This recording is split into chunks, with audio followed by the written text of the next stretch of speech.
अगला सीन हमें उपनगरों में ले जाता है जहां बर्नार्ड मास्टर नाइट एक घर की तरफ चलता दिख रहा है। जैसे ही वो दरवाजा खोलता है, बर्नार्ड पूछता है कि उन्होंने उसे इतनी जल्दी यहाँ क्यों बुलाया और उनसे मामला पूछता है। पता चलता है कि ये मास्टर नाइट डेल्बर्ट है, साथ में नाइट रोज भी।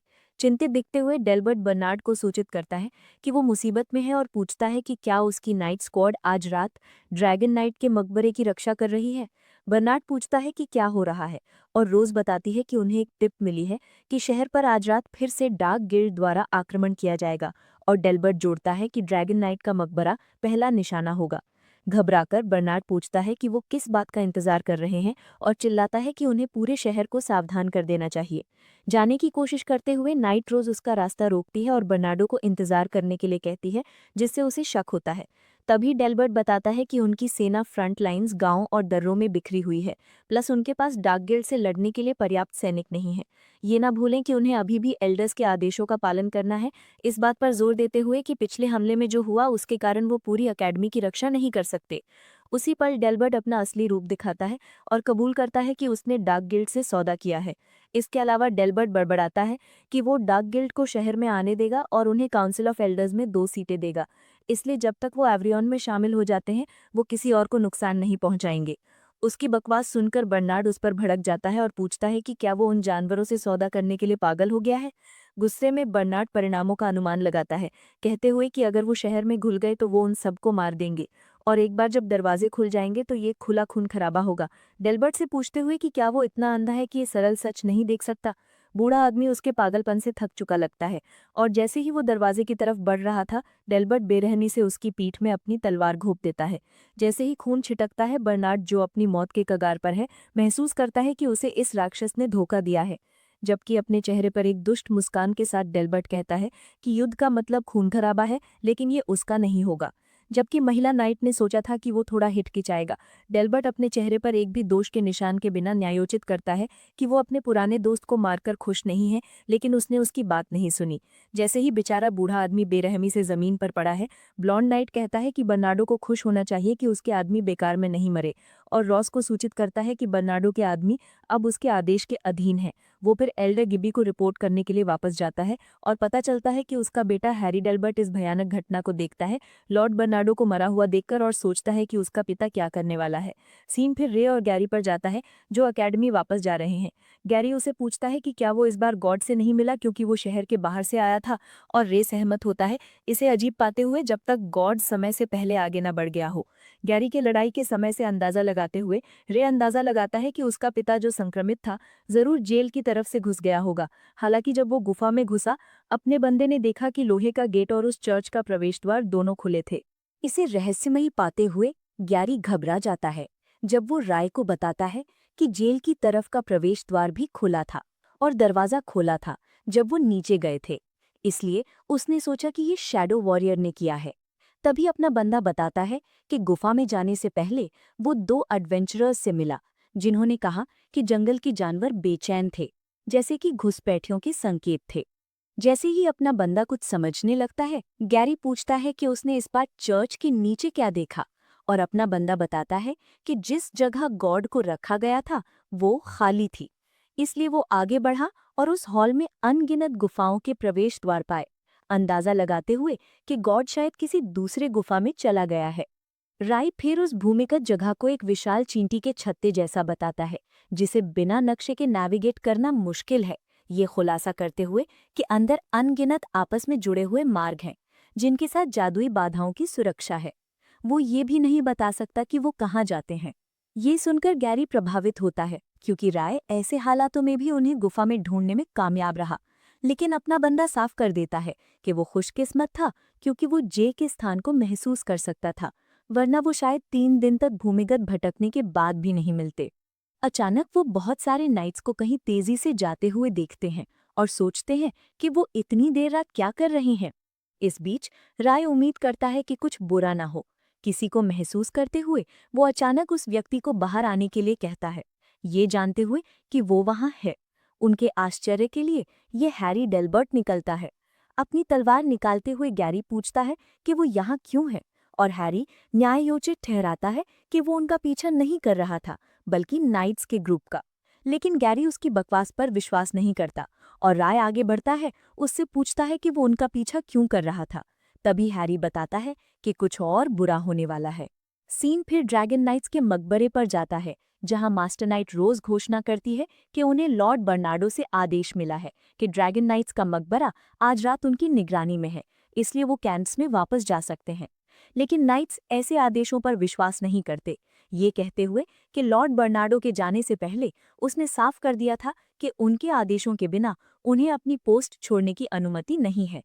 नाइट लॉर्ड रोज को सुझाव देता है कि उन्हें बर्नार्डो के व्यक्तिगत रूप से आने का इंतजार करना चाहिए, लेकिन लॉर्ड रोज उससे पूछती है कि क्या वो सैनिक आदेशों की अवहेलना कर रहा है।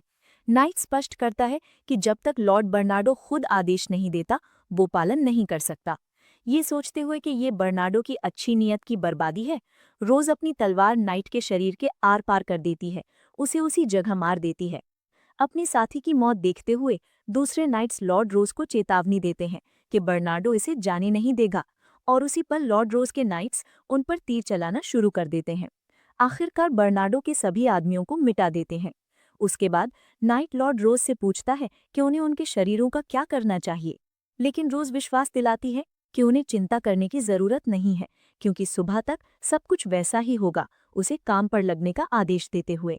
नाइट्स फिर विशाल मकबरे को सरकाते हैं, जो एक गुप्त मार्ग और एक सीढ़ी को उजागर करता है। ऐसा लगता है कि लॉर्ड रोज ने डार्क गिल्ड को इस मार्ग से शहर में घुसपैठ करने में मदद की है, और जैसे ही सदस्य गुप्त रास्ते से निकलते हैं, वो लॉर्ड रोज का शुक्रिया अदा करते हैं। हालांकि पता चलता है कि न सिर्फ डार्क गिल्ड प्रकट हुई है, बल्कि वो अपने साथ कुछ भयानक भी लाए हैं, जब वो बताते हैं कि इन बड़े लोगों को अंधेरे भूमिगत से खींचकर लाना काफी मेहनत का काम था, और रोज को विश्वास दिलाते हैं कि लॉर्ड मोथेम उसे इनाम देगा। तभी दो जंजीरों से बंधे मिनोटोर्स और दो क्लॉ पॉकेट्स जानवर जो शैडोज के प्रकोप से संक्रमित हैं, मार्ग से बाहर खींचना जाते हैं, और डार्क गिल्ड के सदस्य विश्वास दिलाते हैं कि वो जल्द ही अपनी आज़ादी का आनंद लेंगे। सीन फिर गैरी पर पलटता है, जो जोर से दरवाजा खोलकर अपने रूममेट्स की जान निकाल देता है, जो आराम करते दिख रहे हैं, और सबको उठने के लिए कहता है। जबकि डैन और मंक की आत्मा लगभग उनके शरीर छोड़ देती हैं, सिल्विया घबरा जाती है और पूछती है कि क्या राय को कुछ हुआ है। लेकिन अपना बंदा पीछे से प्रकट होता है और उसकी चिंता के लिए उसका शुक्रिया अदा करता है। उसके बाद गैरी घबराहट की स्थिति में कबूल करता है कि उन्हें मुसीबत होने वाली है, और राय उसकी बात का समर्थन करता है, ये खुलासा करते हुए कि लॉर्ड बर्नार्डो मारा गया है, सबको अपने हथियार पकड़ने और अपना कवच पहनने के लिए कहते हुए। अपने चेहरे पर एक गंभीर लुक के साथ कि डार्क गिल्ड वापस आ गई है, सब में डर पैदा करते हुए, क्योंकि ये खबर उनमें डर का एक तूफान ला देती है। भोर में अकेडमी की रक्षा कर रहे दो नाइट्स पर शैडोज द्वारा हमला किया जाता है, और ये तुरंत उन्हें नष्ट कर देता है जब खून पूरी दीवार पर छिटक जाता है। डार्क गिल्ड के सदस्य फिर अकेडमी में घुस जाते हैं। हेड एल्डर के ऑफिस के अंदर नाइट बूढ़े आदमी को चेतावनी देने की कोशिश करता है, लेकिन हेड को पता लगता है कि क्या होने वाला है। कुछ ही सेकंड्स में डार्क गिल्ड के लोग हेड एल्डर के कमरे में घुस जाते हैं, और उनमें से एक कहता है कि उसने उम्मीद नहीं की थी कि वो इतनी हल्की नींद सोने वाला होगा। पूछता है कि उसे रात भर क्या जगाए रखता है। हंसते हुए बूढ़ा आदमी जवाब देता है कि जब वो उसकी उम्र के होंगे तो समझ जाएंगे। नींद उसे हर दिन दूर भागती है, बिल्कुल जिंदगी की तरह, युवाओं को सलाह देते हुए कि ज्यादा सोने का मौका लें। कागज नीचे रखते हुए हेड पूछता है कि सुबह इतनी जल्दी उनके पास आने का क्या कारण है। गिल्ड के सदस्यों में से एक अंदाजा लगाता है कि बूढ़े आदमी को पहले से पता है कि वो यहाँ किस लिए हैं। बात को घुमा फिराकर ना कहते हुए वो बताता है कि गॉड को स्थानांतरित कर दिया गया है, विश्वास करते हुए कि हेड को पता होगा कि वो कहाँ है। बूढ़ा आदमी कहता है, बिल्कुल, वो गॉड के लिए यहाँ है। एक नाटक करते हुए हेड एल्डर याद करने की कोशिश करता है कि उसने देवी को कहाँ भेजा, और सोचता है कि बूढ़ा होना कितनी परेशानी है।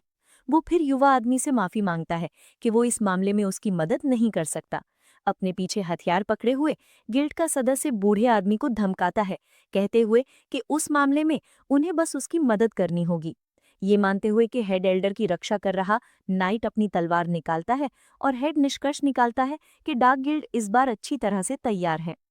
तभी और भी डार्क गिल्ड के लोग उसके कमरे में घुस जाते हैं, कांच की खिड़कियों से तोड़कर, और हेड एल्डर्स एक अजीब सी नज़र से देखते हुए कहते हैं कि युवाओं के लिए ये एक कठिन मिशन है। सीन फिर हमें कहीं अंडरग्राउंड ले जाता है, जहां विनफ्रेड एक मैप जला रहा लगता है। ये जोड़ते हुए कि अब कोई नहीं कह सकता कि गॉड कहाँ छिपा है। सर्केडिन, जो उसके साथ है, सहमत होता है कि कोई पता नहीं लगा सकता जब तक कि वो पर्सनली एल्डर्स को यहाँ ना लाएं, लेकिन कम से कम उन्हें वापस जाने का रास्ता याद रखने की जरूरत है। जैसे ही वो चल रहे हैं, के विनफ्रेड से पूछता है कि उसे क्या लगता है कि आगे क्या होगा, और विनफ्रेड बड़बड़ाते हुए कहता है कि ये कहना मुश्किल है क्योंकि मोथरिम ने अकेडमी पर आक्रमण किया है। वो अपना लक्ष्य प्राप्त किए बिना आसानी से नहीं जाएगा, ये तो पक्का है। वो याद करता है कि मोथरिम के पास स्पष्ट रूप से सबको मारने का मौका था, लेकिन ऐसा लगता था कि कुछ और महत्वपूर्ण चीज ने उसका ध्यान भटका दिया। जबकि के मानता है कि वो वापस आएगा, अचानक उनके पीछे एक हरा पदार्थ बनता है। अपने पीछे कुछ महसूस करते हुए के विनफ्रेड को बुलाता है, उसे किसी चीज के बारे में संकेत करते हुए, और तभी उन पर एक स्लाइम स्नेक द्वारा हमला किया जाता है, जो भी चीज को छूता है उसे गला देता है। इस बीच कोई पीछे से प्रकट होता है जब विनफ्रेड कवचों की खड़खड़ाहट सुनता है। जब वो पीछे देखता है तो वो चकित हो जाता है और हाँफते हुए पूछता है कि वो यहाँ क्यों है। लड़का एल्डर गेबी का अधीनस्थ निकलता है, साथ में नाइट्स भी, और वो इन दोनों का लंबे समय से इंतजार करते दिख रहे हैं। चकित होकर विनफर्ड ब्लैक नाइट्स पर चिल्लाता है और मानता है कि उन्हें एल्डर्स की रक्षा करनी चाहिए थी। जोर से चिल्लाते हुए विनफर्ड काले कवच वाले नाइट से पूछता है कि वो यहाँ क्यों है, और वो जवाब देता है कि एल्डर्स को अभी उनकी जरूरत नहीं है। दोनों तरफ से फंसे हुए कैडन कहता है कि उसने नाइट्स के सम्मान को कलंकित किया है, लेकिन लड़का अपनी तलवार निकालते हुए स्पष्ट करता है कि वो सम्मान के लिए लड़ रहे हैं। सीन भी रेवरी सिटी पर जाता है, जिसे लगातार दुश्मन के हमलों से बमबारी की जा रही है। नाइट्स डर की स्थिति में है क्योंकि मॉन्स्टर्स शहर में घुस गए हैं और वो तबाही मचा रहे हैं। ऐसा होता है कि डार्क गिल्ड ने मॉन्स्टर्स को शहर में छोड़ दिया है जब हम एक भयानक मिनोटॉरस को देखते हैं जो एक नाइट को अपनी अपार शक्ति से मारकर जमीन में गाड़ देता है।